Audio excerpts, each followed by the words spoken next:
اللہ الرحمن الرحیم۔ اللہ کے نام سے شروع جو بڑا مہربان نہایت رحم والا ہے۔ السلام علیکم دوستو، کائنات اسلام میں خوش آمدید۔ ایک پیاری دعا کے ساتھ، اے رب العالمین ہمیں ہر آنے والے دکھ، تکلیف، ذلت، رسوائی، مصیبت اور ہر پریشانی سے محفوظ فرما، آمین۔ ویوز، آج میری ویڈیو کا موضوع ہے غوث پاک رحمۃ اللہ اور زیارت مصطفیٰ صلی اللہ علیہ وآلہ وسلم۔ چلیں شروع کرتی ہوں۔ ایک رات حضرت شیخ عبد القادر جیلانی نے رسالِ مآب صلی اللہ علیہ وسلم کو خواب میں دیکھا۔ سرور کونین نے آپ کو مخاطب کرتے ہوئے فرمایا، فرزند تم بات کیوں نہیں کرتے، واعظ کیوں نہیں کہتے؟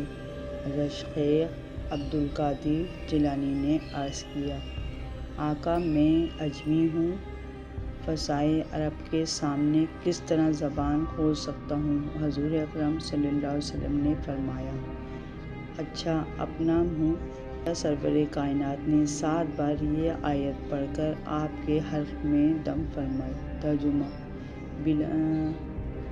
بلا پروردگار کے راستے کی طرف حکمت اور اچھی نیت کے ساتھ۔ دوسری روایت اس طرح ہے کہ جب حضرت شیخ عبد القادر جیلانی نے اجمی ہونے کے سبب اپنی معذوری کا اظہار کیا تو سرکار دو عالم نے 7 بار اپنا لبابِ دہن آپ کے منہ میں ڈالا اور پھر فرمایا، جاؤ عبد القادر، اب مخلوق خدا کو نصیحت کرو۔ سلسلہ خواب ختم ہوا تو حضرت شیخ عبد القادر جیلانی نے محسوس کیا کہ دستِ نورودی اور گوشۂ نشینی کا جذبہ آپ کے دل میں رخصت ہو گیا ہے۔ مجھ سے خطاب کرتے ہوئے دیکھا کہ میری تلوار مشہور ہے، میری کمان کھچی ہوئی ہے، میرا تیر سینہ شگاف ہے، میرا نیزہ نشانے باز ہے، میں محفوظ ہوں۔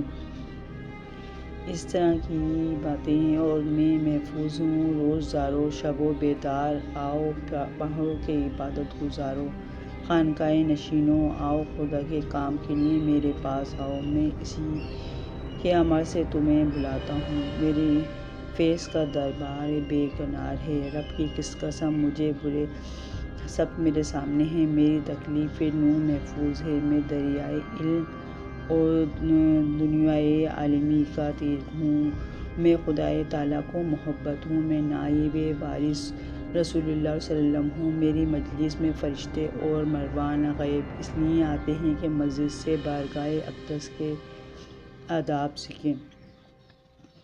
اور اس طرح کی اچھی باتیں۔ حضرت شیخ عبد القادر جیلانی نے جس وقت یہ تقریر فرمائی، آپ کے صاحبزادے سید عبد الرزاق منبر کے قریب بیٹھے ہوئے تھے۔ انہوں نے سر اٹھا کر آسمان کی طرف دیکھا اور بے ہوش ہو گئے۔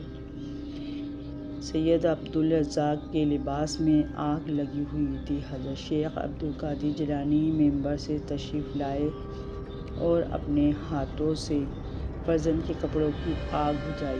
اہلِ مجلس پہ وجد طاری تھا، انہیں خبر ہی نہ ہو سکی کہ سید عبد الرزاق کے لباس میں آگ کب لگی اور حضرت شیخ نے اس کی آگ کو کس طرح بجھایا۔ پھر جب مجلس اپنے اختتام کو پہنچی تو حضرت شیخ عبد القادر جیلانی نے سید عبد الرزاق سے دریافت فرمایا، فرزند اس وقت تمہاری کیا کیفیت ہے؟ سید عبد الرزاق نے عرض کیا، جب میں نے آسمان کی طرف نظر اٹھا کر دیکھا تو مجھے مروان غیب ساکت و مدہوش کھڑے ہو کر نظر آئے کہ سارا آسمان ان سے بھرا پڑا ہے، سب کے جسموں میں آگ لگی ہوئی ہے۔ وَإِلَى رسول علم۔ ویوز، اگر اس طرح کی ویڈیوز مزید واقعات کو سننے کے لیے کائنات اسلام میں چینل کو سبسکرائب ضرور کریں۔